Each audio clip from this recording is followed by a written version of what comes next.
날씨가 올겨울은 좀 그렇게 추위가 심하지는 않는 것 같습니다. 벌써 정초가 얼마 안 남았고 또 선방에는 해제가 목전에 다가온 것 같습니다.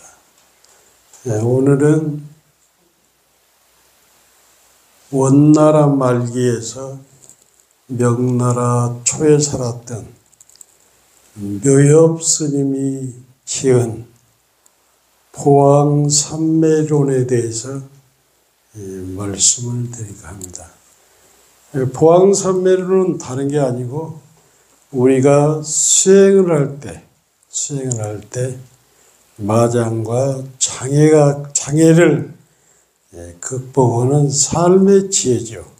어떻게 하면은 우리가 공부하면서 마장이 오고 장애가 오고 번뇌가 오는 것을 이 묘엽 스님께서는 그 10가지를 제시했고 그 10가지를 극복하는 삶의 지혜를 말씀을 해서 보통 불교대학 같은 데서는 포항삼매론을 일주일 정도 강의하는데 30분이면 이거 충분히 강의를 합니다. 우리가 이제 수행한다는 것은 종교의 수행은 사실은 예습이 아니고 복습입니다. 그러니까 우리가 천수교를 한다든가 참선을 한다든가 사경을 한다든가 이것을 했던 것을 계속 반복하는 건데 그것이 그 반복이 그때 했던 그 마음으로 하는 것이 아니라 날마다 참선할 때마다 천수경, 금강경을 읽을 때마다 새로운 마음과 새로운 각오를 한다. 복습은 복습인데 날마다 새로운 정신으로 새로운 마음으로 그렇기 때문에 종교는 복습의 교육이다 이렇게 얘기해도 됩니다. 그래서 이제 부처님께서는 우리가 사는 세상을 사바세계라 우리가 이제 축원할 때 그 사바세계 남선부조 해동대함 이 사바세계는 어떤 세계를 말하냐면 참고 견디며 나가는 세상이라. 우리가 살아가는 데 있어서는 가정을 살아가는 데도 그렇고 스님들이 공부하는 데도 그렇고 또 참선하는 데도 그렇고 어떤 것도 참고 견디며 극복하고 살아가는 세상을 사바세계라고 한다. 그 포항삼매론은 사바세계를 살아가면서 어떤 마음을 가지고 살아야 하는 것을 옛 선사들의 지혜와 교훈으로 남긴 것을 원나라 말기에 묘엽 스님께서 극복하는 방법을 10가지를 말했어요. 첫 번째, 몸에 병 없기를 바라지 마라. 실제로 저도 수행을 하면서 내가 아프고 쓰러졌을 때 재발심을 하잖아요. 재발심. 그러니까 제가 고운사다든가 용맹정진 하러 갈 때 보면은 몸이 좋을 때 한 번도 간 적이 없어. 탁 쓰러졌는데 하도가 도망가 버렸단 말이에요. 생사가 분명히 앞에서 벌어지는데 하도는 도망가 버리고 막막할 때 몸이 아플 때 자기를 돌아보잖아. 되돌아보잖아. 그래서 스님들도 몸이 아팠을 때 되돌아보면서 공부를 하잖아요. 제가 그 해남 2005년도에서 6년도 해남 대흥사 살 때 도시에 산중에 살다가 도시에 사니까 산중에서는 음식도 마음대로 조절할 수 있고 대중으로 사니까 질서가 있어. 근데 여기 서울에 갑자기 오니까 헤어나질 못하는 거예요. 손님 오면 대접하고 도반 들어오면 먹으러도 가요. 솔직한 얘기야. 대접도 하고. 이러다 보니까 내 리듬이 깨져가지고 힘든 거예요. 그래서 해남 대행사로 내려가서 밤마다가 9시 방송 딱 하면은 해남 대행사 정상을 동국선언에서 그 정상을 하루도 빠지지 않고 9시에 출발해갖고 절에 딱 들어오면 1시 돼. 그래 하두를 들고 눈이 이렇게 겨울에 해남도 춥습니다. 눈이 이렇게 나리잖아요. 그 눈을 밟으면서 하두를 들고 가다 보면은 여러 번 쓰러지는 것도 있고 그래가지고 뒤돌아보면은 해남, 진도, 안도 앞바다가 오징어 배들이 쫙 있어요. 정상에 딱 올라가가지고 오늘 하루 살았구나 하면서 내려와. 그래서 1시에 딱 내려오면 대중 오고 또 3시에 정진하지 않아요. 그렇게 살아가지고 한 20kg를 뺀 적이 있어요. 그러니까 건강할 때는 신심도 덜 나고 80도 안 돼. 내가 힘들고 어려워야 죽고 배고파야 도닦은 생각이 들어. 그래서 부자다든가 건강한 사람들은 이렇게 도닦기가 쉽지 않아.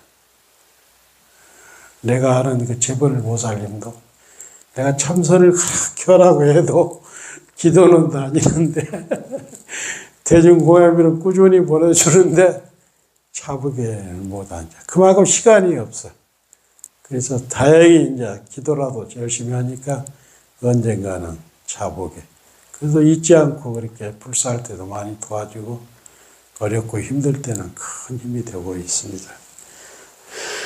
그래서 몸에 병이 없으면 탐욕이 생기고 그래서 예성인들은 병을 약으로 삼았단 말이에요.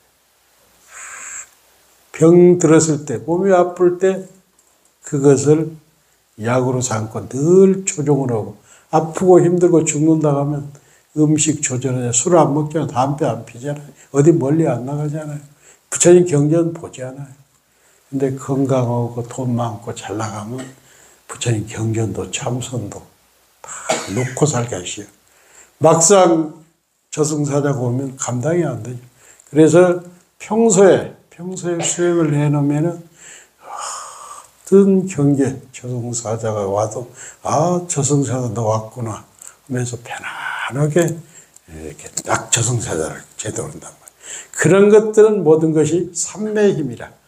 연부를 하든 사경을 하든 수행을 삼매의 힘이 있으면 그 삼매가 그런 것들을 극복해 준다. 이해가 됩니까? 그렇죠? 예. 세상살이 곤란 없기를 바라지 마라. 세상에 곤란이 없으면 제 잘난 체 하면서 사치하는 마음이 생긴단 말이야. 그래서 곤란이 늘 좀 있어야 해요. 우리보다는 삼성이나 이런 사람들 훨씬 곤란이 많아. 회사도 살려야 하고 10만 명 가족들 다 살려야 하고 글로벌 시대에 세계에서 1등을 하려면 기업하는 사람들이 참 많아. 그리고 돈이 많을수록 내가 많은 재벌을 안 만났지만 부자일수록 돈을 못 씁니다. 왜 그냥 쓸 데가 많아. 그래서 재벌이 주는 100만 원이 혼자 사는 왈부자 100만 원보다 훨씬 더 큽니다. 그 사람들은 돈 쓸 때가 그렇게 많은데 이 100만 원 시주기가 쉽지 않아요. 이 재벌이라고 해서 돈이 많은 것이 아니고 또 우리 보살님들도 쓸 데가 많은데 그래도 절에 와서 시주하고 등 달고 천도하는 것도 신심이 있기 때문에 그 신심이 나를 생사를 뛰어넘게 한단 말이에요.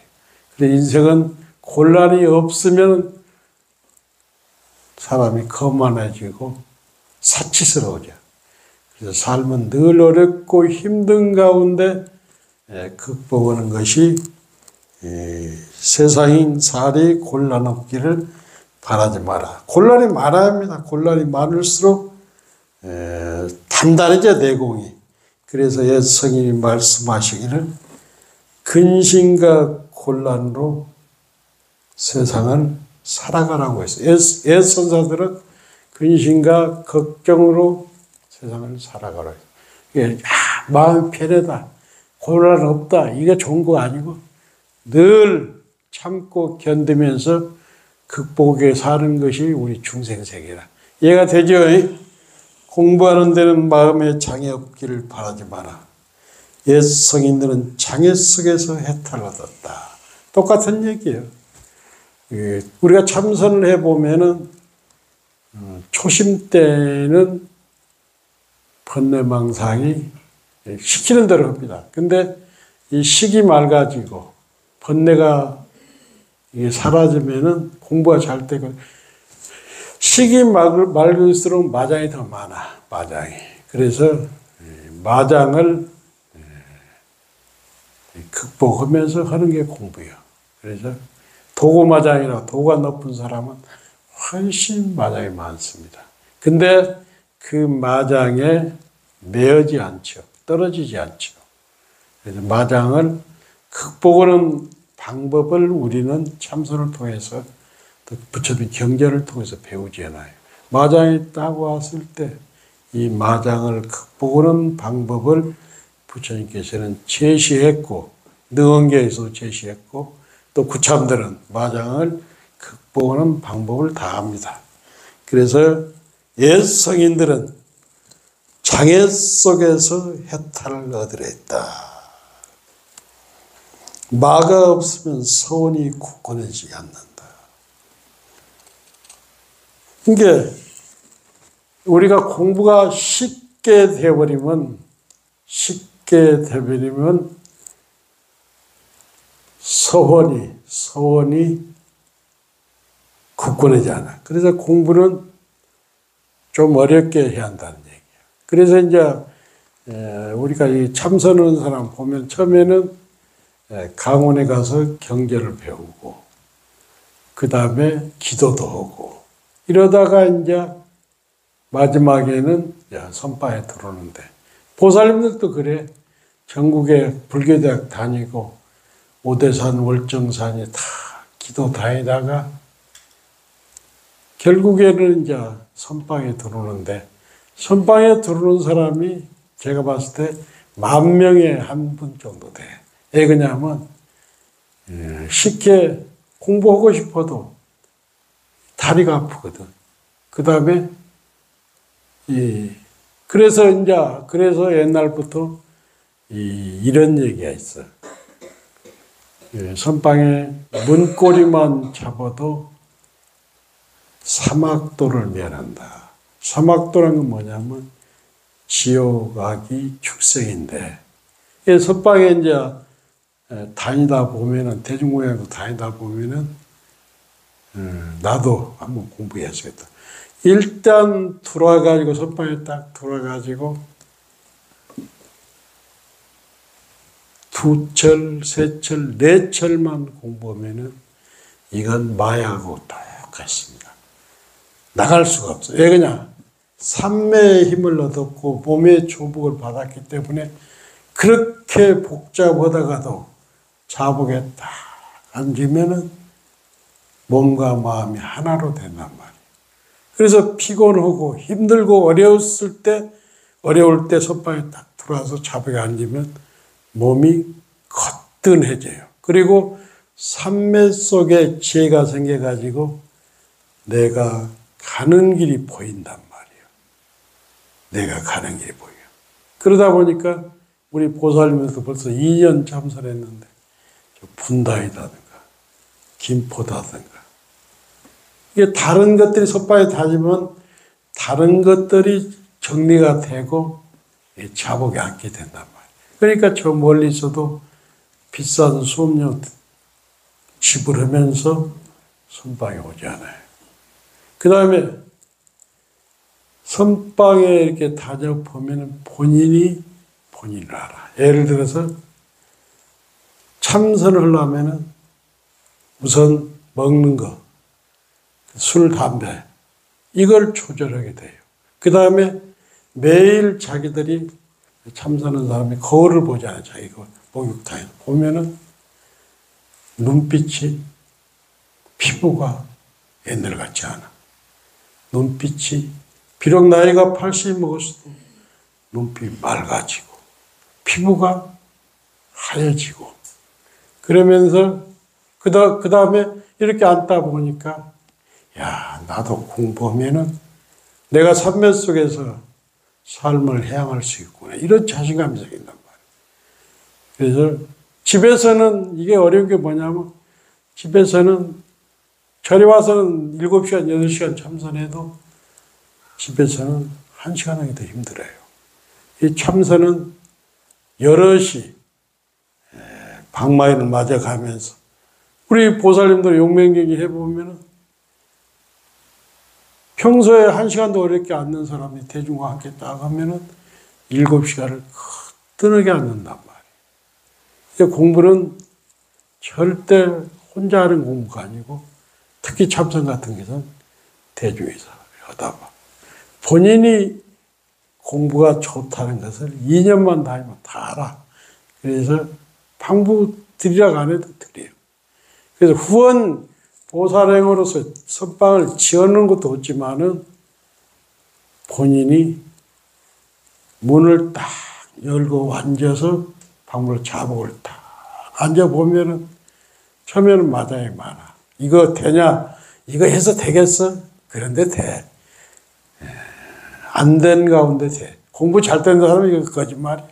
잘 되는 것 같지만 또 맞아요.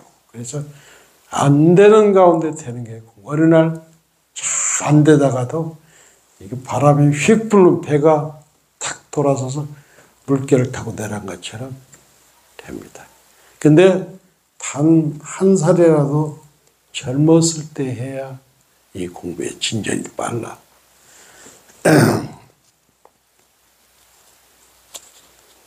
이 공부하는 데는 이제 두 가지 마장이 있어. 찬선도 그렇고 연불도 그렇고 강경도 그래.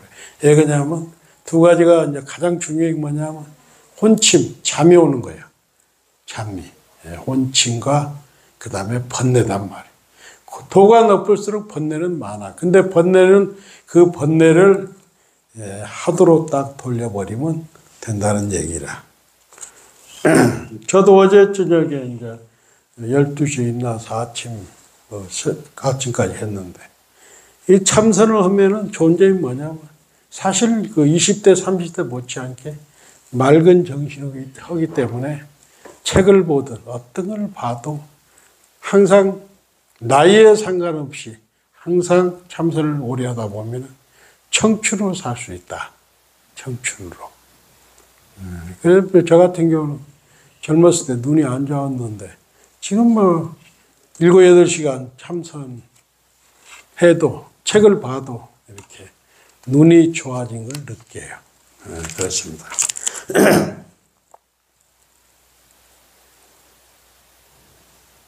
그 다음에 친구를 사귀되 내가 이롭기를 바라지 마라. 친구라는 것은, 도반이라는 것은 또 다른 나단 말이에요. 또 다른 나. 그래서 부처님께서도 늘 강조하시다시피 도반은 나의 공부의 전부다.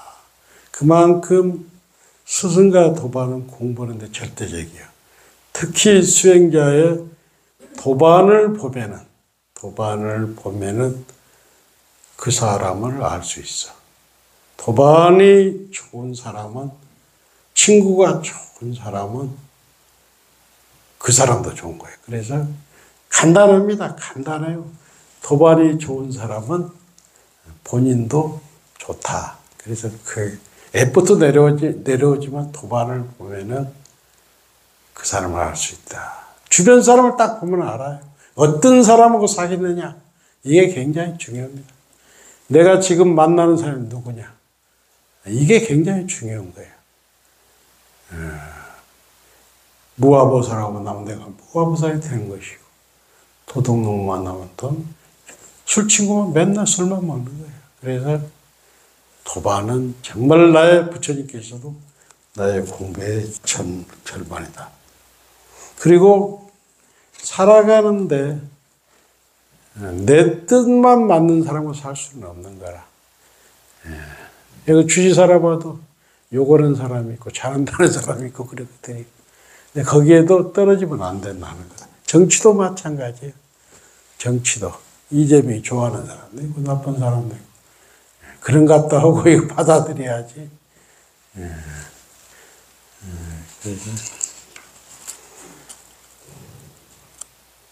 그러니까 이제 또 8번째, 공덕을 베풀 때는 가보를 바라지 마라. 쉽지 않지요. 뭔가 베풀 때는 뭔가 이익을 바라고 베푸는데 쉬운 게 아니에요. 무심하게 무아보살로 베푼다는 건 어려운 거예요.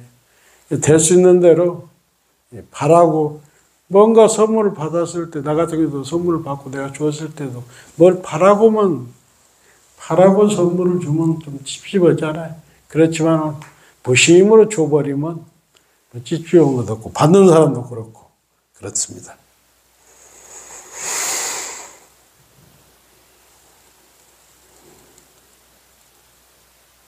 이익을 분에 넘치게 바라지 마라. 그렇죠. 기도는 조금 했는데 결과를 이렇게 바라는 거. 참선은 조금 했는데 내가 성인이기를, 깨달으기를 바라는 거, 이거 받지 않는 거예요. 그죠? 애성인 말씀에 적은 이익으로 전부가 되게 해라. 부자가 되게 해라. 그러니까 살아가는데 소욕지적, 적은 것으로 만족하고 살아야 한다는 얘기를. 그 법정 스님이 이제 해인사에서 오랫동안 공부를 했는데,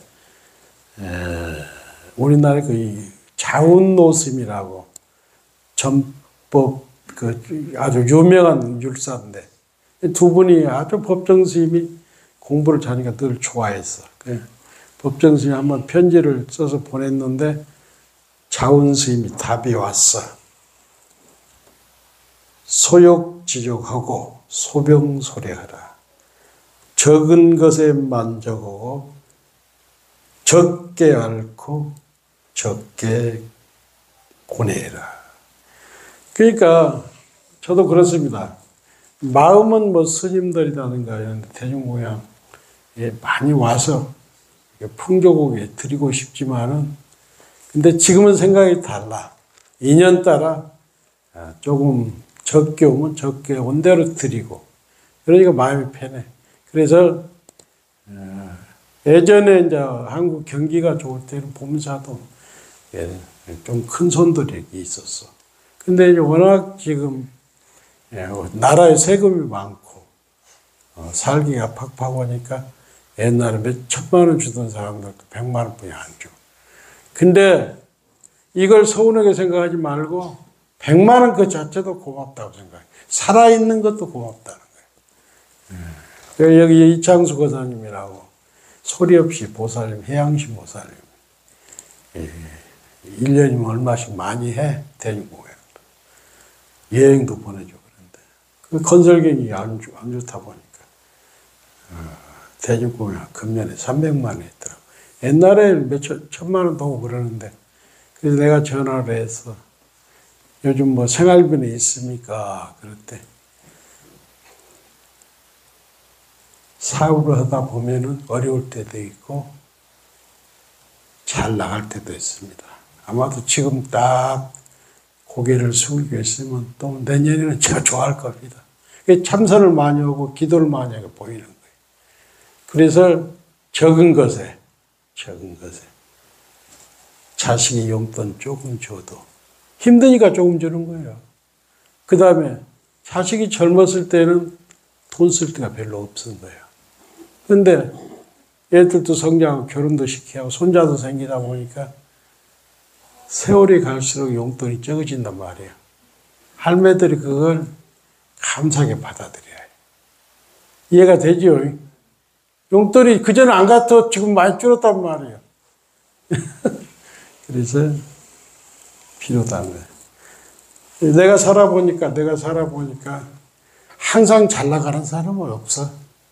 항상 잘 나가서 아무도 없어. 저는 근데 이제 늘 어렵고 힘들어도 잘 될 거리라. 나는 내 안에는 불성이 있기 때문에 잘 될 거리라. 그래서 희망이 너무 많은 사람이야. 항상 소년 같은 그런 꿈이 많은 사람이 나단 말이야. 불자는 늘 그런 마음을 가져요. 소욕지제고 적은 것에 만족하고 어떤 고통이 와도 적게 앓고 적게 고뇌하고 이렇게 살면은 이 사바세계를 극복할 수 있을 것이다. 살다 보면 우리 보살님들, 거사님들 억울함 당하는 일 많아. 근데 성인이 말씀하기를 억울함 당한 것으로서 수행을 문을 삼아라. 그 절에도 이게 살아보면 하지도 않는 소리를 보살님들이 거짓말이 습관이 된 사람들이 많아. 거짓말을. 그 다음에 너무 확대해서 그래. 그래서 나는 누가 어떤 소리 해도 그냥 그런갑다 하고 그러지. 이 거짓말도. 그래서 제가 얼마 전에 안동을 갔는데 주심한테 대중고향을 가는 시간이 밥 시간이 안 맞아. 그래서 여기서 9시에 출발 안 맞더라고. 그래서 그 안동에 주심이 그러더라고. 안동에 그 명품 간고등가 있다고. 그래서 거기를 공양을 하고 오면 안동에 온 맛을. 근데 내가 글을 쓴 사람인데 내 글이 문광심이나 자연심이나 몇만 명이 보는데 내가 한 번 거짓말을 하면은 또 2번 더 그랬더라고. 그래서 나는 될 수 있는데 그래서 거짓말을 안 씁니다. 거짓말을 이거 하다 보면 습관이 됩니다. 그래서 저는 잠깐의 욕을 얻어먹더라도 있는 그대로 살라고 노력을 하고 지금도 그래요. 제 생각에는 거짓말이 없어요. 저는 삶에. 그래서 그런 것 가지고 보살님들이 오해하는 사람들 있더라고. 그래서 아직도 지범스님은 20년을 같이 살았는데 모르는 사람들이 많아. 지범스님은 있는 그대로 살지 거짓말을 모르고 사는 사람이에요. 그렇기 때문에 내가 어디 가서 음식을 먹었는데 뭐 된장 먹었다 할 수가 있어. 먹은 것을 먹었다 해야지. 그래 저기에 썼대 난리가 났는 거 같아요. 그 사람 그런 안목은 자기 안목대로 꼭 보는 거예요. 그 사람은 맨날 먹으면서도 너무 간쪽 한 마리 먹었다고 해서 시비를 하더라고. 맨날 먹는 사람이 그래. 그래서 아직도 그렇게 마음이 청정하지 못한 사람들이 있다. 결론은 이제 다 아는 얘기지만은 보왕산매로는 특히 법정스님께서 여러 번 그 강의를 하셨어. 불이람에서도 송강사에도 했고, 그 다음에 길상사에서 했단 말이에요. 보통 6개월, 3개월 이렇게 하는데,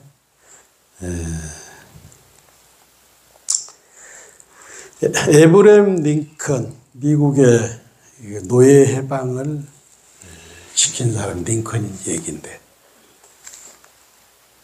링컨이 이제 대통령이 딱 됐단 말이에요.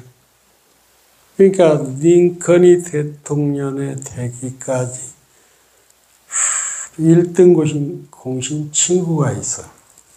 그래서 친구가 링컨한테 부탁을 했어. 내 친구 중에 정말 능력 있는 사람이 있다. 그 사람을 한번 요즘 같으면 예무부 장관에 한번 기용을 해라. 그러면 내가 일단 보고 결정하겠다. 그래서 이제 링컨하고 친한 친구의 친구를 이제 만나는데 링컨이 단칼에 거절을 딱 해버렸어. 그 친구의 얼굴을 보니까 머리는 좋고 어떤가는 몰라도 눈동자가 막 돌아가고 사람이 고요하지 않는 거예요. 그 다음에 얼굴이 아주 전투적인 거예요. 그래서 그 사람을 단칼에 거절했는데 친구가 찾아온 거예요. 왜 내 친구를 외무장관에 기용을 하느냐. 그러니까 얼굴을 보니까, 눈동자를 보니까 얼굴은 이력서고 얼굴은 정신에 표출된 거다. 나이가 40 넘은 사람이 눈동자가 돌아가고 너무 전투적이다. 그러니까 친구 한다는 얘기야. 얼굴은 부모가 준 거 아니냐. 맞다.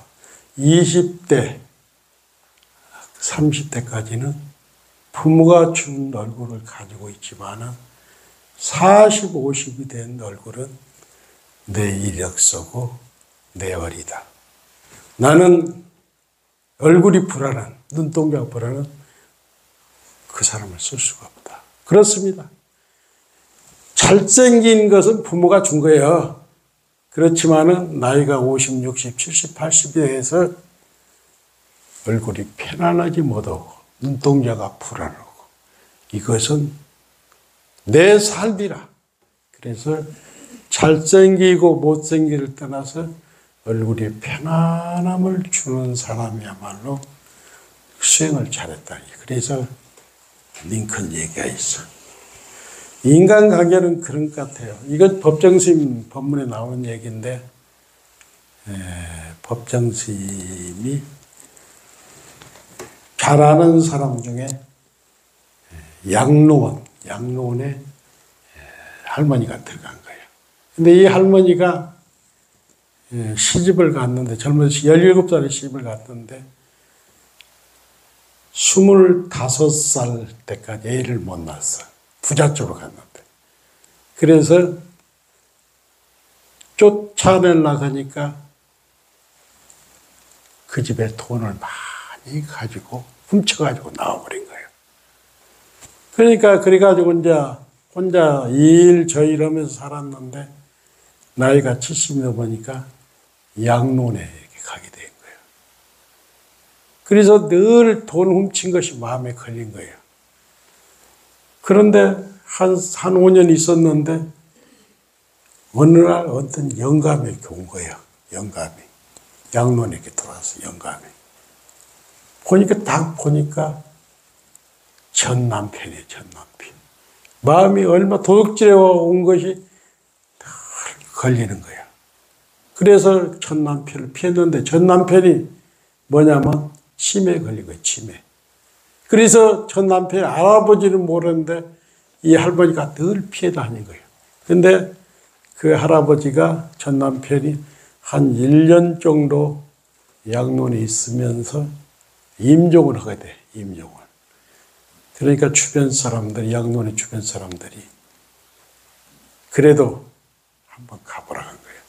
이제 둘이 이제 하회를 했는데 그때 전 남편이 정신이 이렇게 딱 돌아와.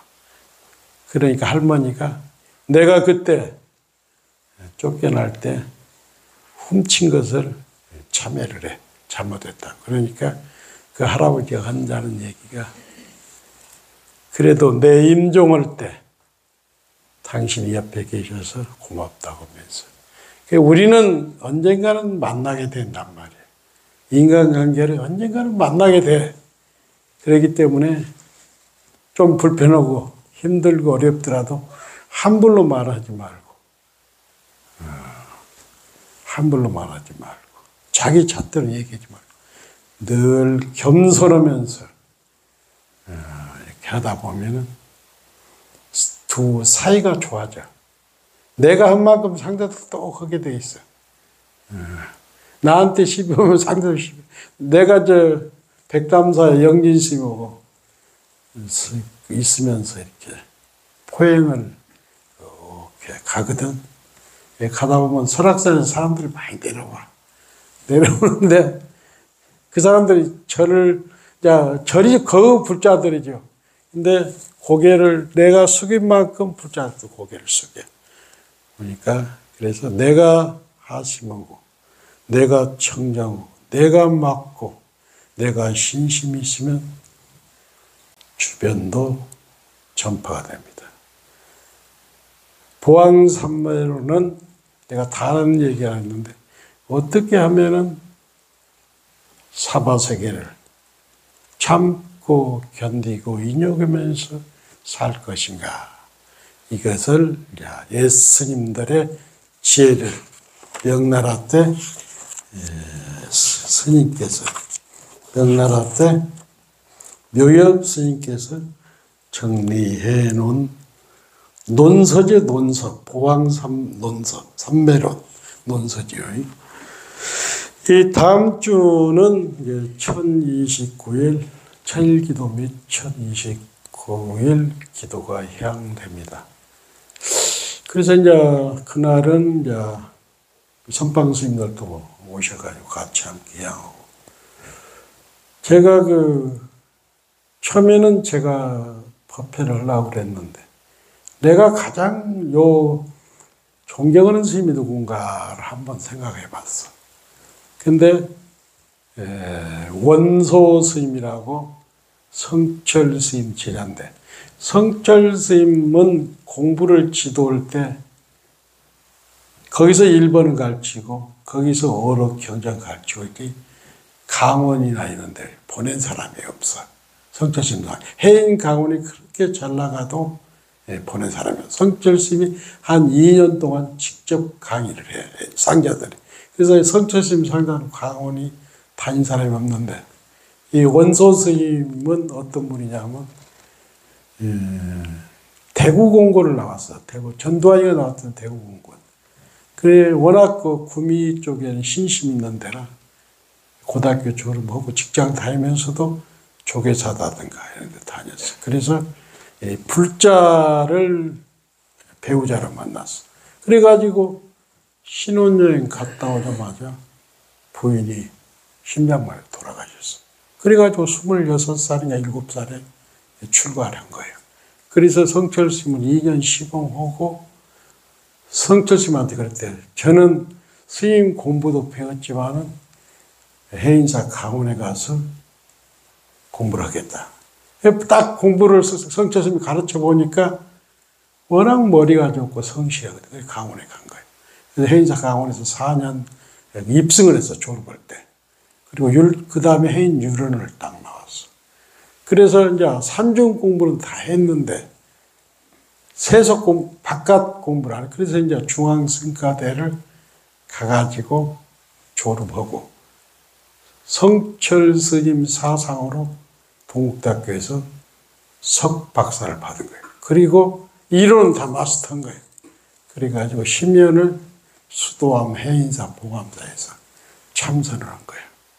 그래가지고 삼정사라는 정릉의 절이 성철 스님 그 문화절이라 여기서 시민선방도 만들고 승가대에서 교수로 가가지고 10년을 또 공부를 가르친 거예요. 근데 워낙 강의를 잘해. 스님은 그래, 본인은 법문은 못해도 강의는 잘한다. 강의는 뭐냐면 부처님의 경전이나 이론을 이거 체계적으로 잘해. 그래가지고 그리고 지금도 나이가 이제 70대 후반인데 동국대에서 도서관에 주로 살아. 그래 어떻게 먹고 사냐면 자기가 출가할 때 모든 재산을, 자기가 부잣집 아들인데 재산을 동생한테 다 주고버렸대. 동생한테. 그런데 동생이 이 건축사인데 신심이 있어가지고 돈을 이렇게 잘 보시는데 차도 사주고 불사도 해주고 아주 구미해서 동생이 잘 나간다고. 근데 스님께서 내 방송을 그렇게 좋아하고 내 글을 그렇게 좋아해.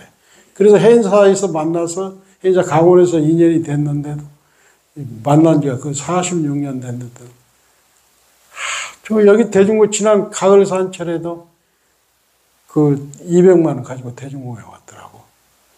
그래서 하여튼 내 방송을 좋아해. 특히 이제 성철 스님 100일 법문 내가 방송할 때 그렇게 좋아하고, 그 스님이 한다는 얘기가 자기가 동국대학교에 승가대 많은 강사를 대했는데 스님처럼 살아있는 법문을 하는 사람 처음이다고.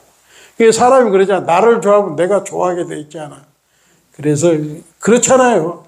나를 좋아하면. 그러다 보니까 둘이, 나는 뭐 그 스님처럼 학문을 전문적으로 혼자 선사하기 때문에, 그래서 가장 존경하고 또 도반이면서도 존경하는 스님을 이 천일기도 해양법회에 모셨습니다. 정말 강의 잘합니다. 키가 한 80도 넘고, 아마도 지금쯤도 동국대학교 도서관에 아마도 있을 겁니다. 그래서 이제 우리는 1029일 2차 끝났습니다. 그 2차, 1차를 통해서 정말로 서울에서 가장 아름다운 선방을 만들었고, 눈 밝은 선사가 계시고 공부하는 보살님이 계십니다. 그래서 이것을 이대로 안 주면 안 된다. 그래도 기도했으면 천일은 해야 한다. 그래서 3월 2일 날 3차 기도가 됩니다. 사람은 그렇습니다. 불사니 기도니 동참을 해야 애정이 가고, 내 돈량이 그렇습니다. 돈량이 나의 정신과 물질이 쏟아 들어간 게 돈입니다. 내가 평생 열심히 벌었는데 벌어가지고 선방을 운영하고, 저는 그렇습니다. 남들이 어떻게 이 선방을 지을 때도 그런 얘기를 했지만 절대 여기에서 안 좋아합니다. 보문사는 제2보문사가 언젠가는 3년 안에 태어날 것 같다는 생각입니다. 그래서 꿈과 희망이 있고 또 제2보문사, 저는 그 한국의 선의 대중화 세계에 돼야 한다. 그런 것들을 여러분과 함께 3차 기도를 통해서 부처님의 가르침을 꽃 피우는데 일조를 하겠습니다. 여러분이 있어서 든든합니다. 성불하십시오. 감사합니다.